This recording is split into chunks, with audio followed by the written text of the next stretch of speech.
ሰላም ውድ አርሰናላውያን እንዴት ቆያችሁልን? በዛሬ ትጡ ክለባችን የመለከቱ አሁን አዳዲስ መረጃ ይዘን መተናል። አብራችሁን ቆዩ ውድ ቤተሰቦች። እንደተለመደው ለቻናሉ አዲስ ከሆናችሁ በቅድሚያ ቻናሉን ሰብስክራይብ በማድረግ ቤተሰቡን አሁን ለጡ መረጃዎች አለፍን። አብራችሁን ቆዩ። የሁለት ጊዜ የሻምፒዮንስ ሊግ አሸናፊ የሆነ ተጫዋች በአርሰናል የሞርጋን ሮጀርስ አማራጭ ተደርጎ የታየ ነው ተባለ።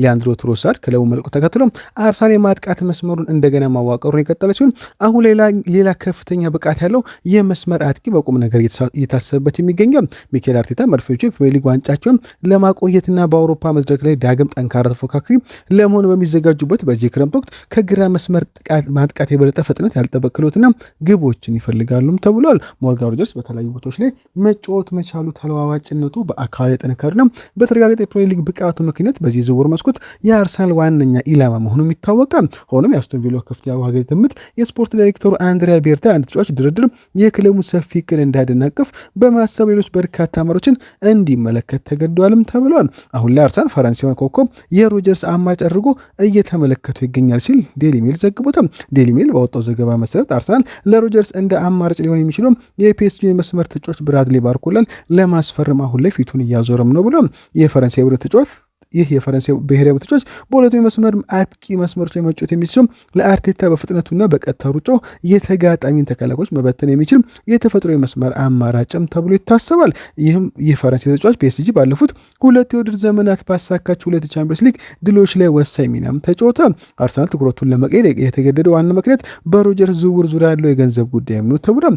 ስካይ ስፖርት እንደዘገበው ከሆነ ቪላ ድርድር ውስጥ ከመግባቱ በፊት የብሪታንያ ዝውውር ክብረ ወሰን የሆንም የ130 ሚሊዮን ፓውንድ ጥያቄ መቀበል ይፈልጋልም ተብሏል። የ23 ዓመት የረጅም ጊዜ ኮንትራት ስላለው አስቶን ቪላ ቅናሽ የተደረገበትም ዋጋ ለመቀበል አሁን ላይ የሚያስገድደው ምንም ምክንያትም የለም ተብሏል። ስለሆነም አርሰናል አሁን ላይ የሮጀርስ ዝውውር ማይሳካ ከሆነ ፊቱን ወደ ብራድሊ ባርኮላ ሊያዞር ይችላል ተብሏል።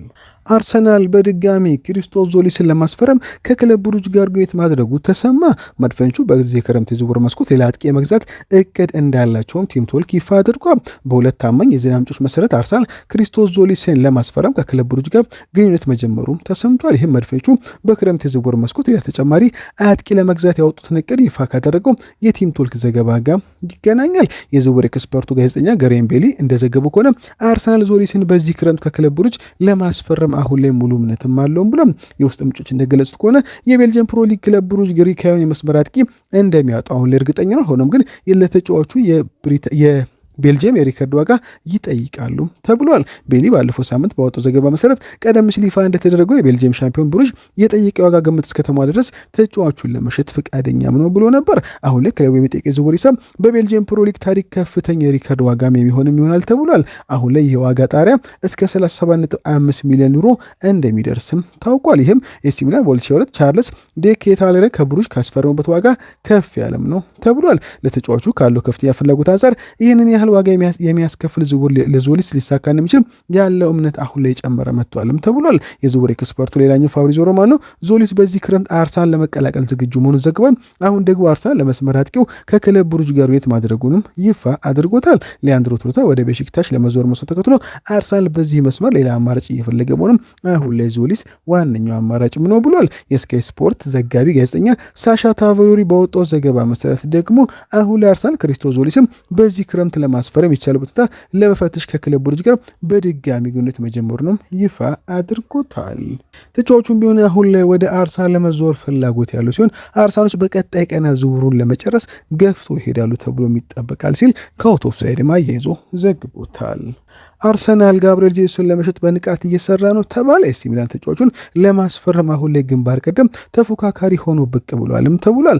አርሰናል በሳምንታቱ ብራዚሊያን አጥቂ ጋብሪኤል ጄሱስን ለመሸጥ በንቃት መንቀሳቀሱንም ቀጥሏል። ኤሲ ሚላን ተጫዋቹን ለማስፈረም ፍላጎት ካሳዩት ክለቦች መካከል ቀዳሚው እንደሆነ ቲም ቶክ ማረጋገጥም ችሏል። እድሜ 29 ሰው ጄሱስ ከአርሰናል ጋር ባለው ኮንትራት የመጨረሻው ዓመት ላይ የገባ ሲሆን መድፈኞቹ ተጫዋቹን ለመልቀቅ ፍላጎት ያላቸው ሲሆን ለተጫዋቹ ፈላጊ ክለቦችም እስከ 20 ሚሊዮን ፓውንድ የሚቀርቡ የዝውውር የዝውውር ጥያቄዎችን ለማስተናገድ ፍቃድ መስጠታቸውም ተሰምቷል። በ2022 ከማንቸስተር ሲቲ በ45 ሚሊዮን ፓውንድ ክለባቸው የተቀላቀለው የአጥቂ ባለፉት ወደ ዘመናት በጉዳት ምክንያት ሲቸገርም ቆይቷል። ባለፈው ወደ ዘመን ፕሪሚየር ሊጉ 14 ጊዜ ብቻ መሰለፍ የቻለ ሲሆን 6 ግቦችንም አስቆጥሯል። አሁን ላይ ደግሞ በቡድኑ የአጥቂ ክፍል ውስጥ ከቪክተር ጊዮከሬስና ከሀቨርትስ በስተጀርባ ሆኖ ራሱንም አስቀምጧል።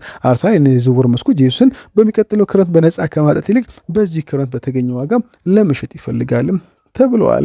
ኤሲ ሚላንና የባየር ሙኒክና አርሰናል ኮከብ ለማስፈረም አሁን ላይ ግንባር ቀደም ናቸው የተባለ ሲሆን በርካታ ክለቦች ጋብሪኤል ጄሱስን ለማስፈረም በተለያየ ጊዜ ፍላጎት ማሳየታቸውም ይታወሳል። ከጣሊያን ክለቦች መካከል ኤሲ ሚላን ተጫዋቹን ለማስፈረም ከፍተኛ ፍላጎት አሁን ላይ እንዳለው የታወቀ ሲሆን በሌላ በኩል ጁቬንቱስም ስለ ተጫዋቹ ሁኔታ የጠየቀ ሲሆን የ20 ሚሊዮን ፓውንድ ጥያቄ ለማቅረብ እያሰበም ይገኛልም ተብሏል።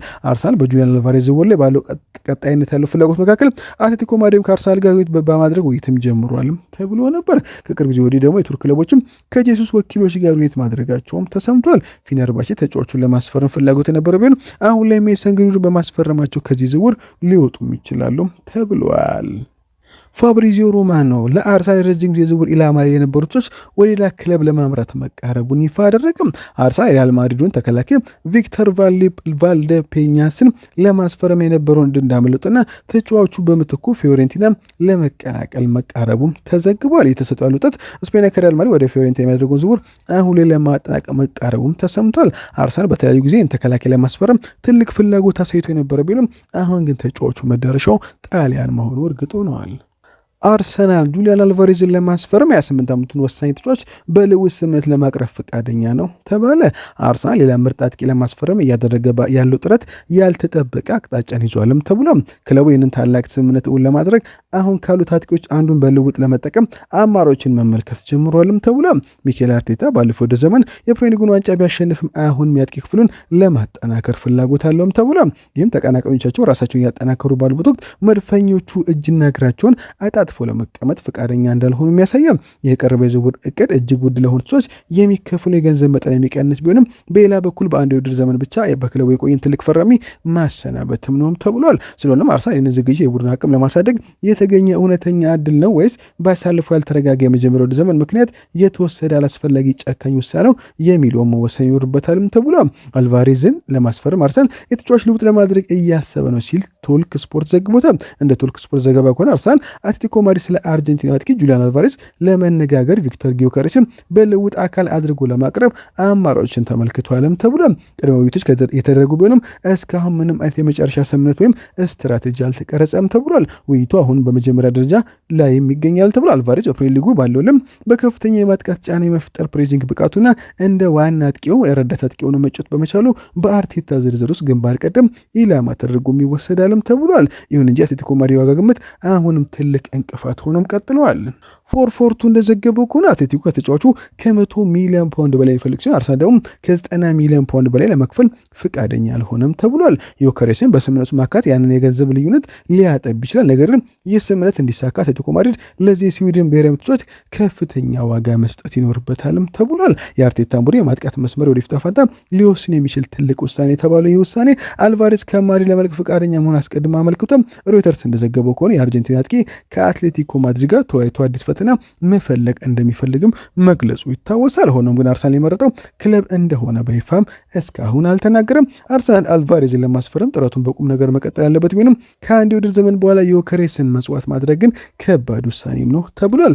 አርጀንቲና አልቫሬዝ ከተለያዩ ጨዋታ ስልቶች ጋር ቶሎ የሚላመድና ለአርቴታ ተለዋጭ የማጥቃት መስመር ይበልጥ ተስማሚ ነው የተባለ ሲሆን በሌላ በኩል ግን ዮከሬስ ከእንግሊዝ እግር ኳስ ጋር ሙሉ በሙሉ ከተላመደ በኋላ አሁንም በከፍተኛ ሁኔታ ሊሻሻል የሚችልበት እድል መኖሩም የሚታወቅ ነው። ይህ በገንዘብና በተጫዋች ልውውጥ የሚደረግ ስምምነት ትርጉም የሚኖረው አርሰናል አልቫሬዝ አጥቂ ክፍሉን የመጨረሻ ማሟያ እንቆቅልሽ መሆኑ ሙሉ በሙሉ ካመነበት ብቻም ነው ተብሏል። ያ ካልሆነ ግን ግቦች እንደሚያስቆጥር የተጋገጠለትን ተጫዋች አሳልፎ ሰጥቶ በተጨማሪም ከፍተኛ ገንዘብ መክፈል ከጥቅሙ ይልቅ ጉዳቱ የሚያደላ አደገኛ ውሳኔ ሊሆንም ይችላል።